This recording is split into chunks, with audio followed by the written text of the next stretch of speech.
Albert is here with us, and there at the top, we heard you talking about the Patriots, or the report that the Patriots are very interested. I didn't report that. Okay, well, I'm saying, hearing you talking about a report, right, that the Patriots are interested in a wide receiver from the Commanders. So, this is another thing that happens on Twitter now. I think Dov Kleiman got a hold of it. I said, the master aggregator. I said I believe that the Patriots would be very interested if Terry McLaurin was available. They've checked in on him the way they've checked in on a lot of people. You know what I mean? And it's just sort of in the course of business.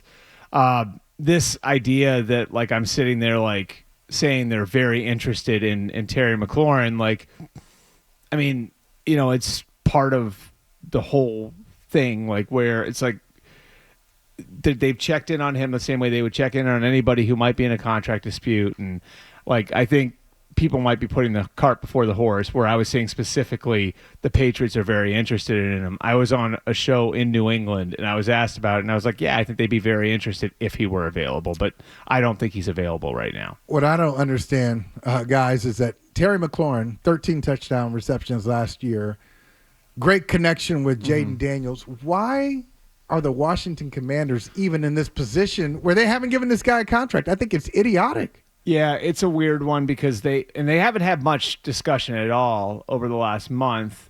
The market has exploded at a bunch of different positions. I think it's the easy answer, Michael. And so why did the Steelers wait until now to sign TJ Watt? Why have the Cowboys had trouble getting Micah Parsons signed?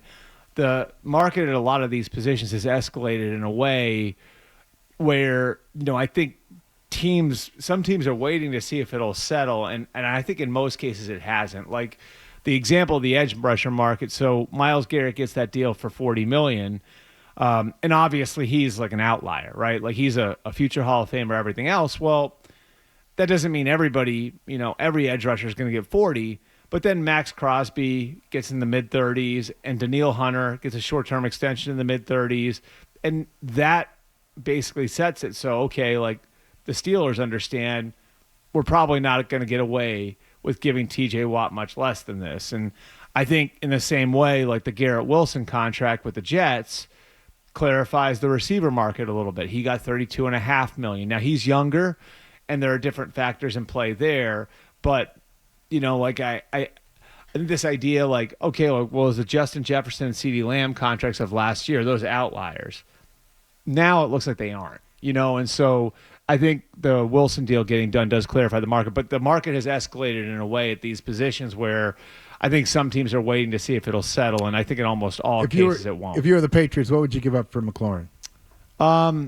This is what I said the other night on TV, that I second round pick. I think I would give up a second round pick. I'd be leery about a first because I think this would require you being honest with yourself about where the market or where your team is going to be, because if you're going to be a playoff team, I'd probably give up a pick at the bottom of the first round for him, provided I could get him signed to a long-term deal.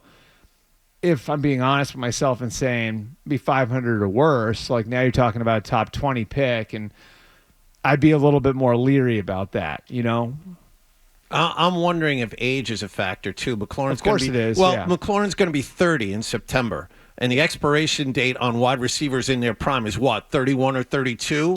Yeah, if you're the Patriots, you're probably not going to be a contender for something big for another 3 years. Do you want to be paying Terry McLaurin $35 million 3 years from now? Yeah, and I think what it would do is you'd have him and Steph Diggs together for a year, and then I think if you were to bring in Terry McLaurin, it would mean that Stefon Diggs is a one-year thing. That you're probably walking away from Steph Diggs after this year because of the contract it would require you doing with Terry McLaurin, and that would be a lot to invest.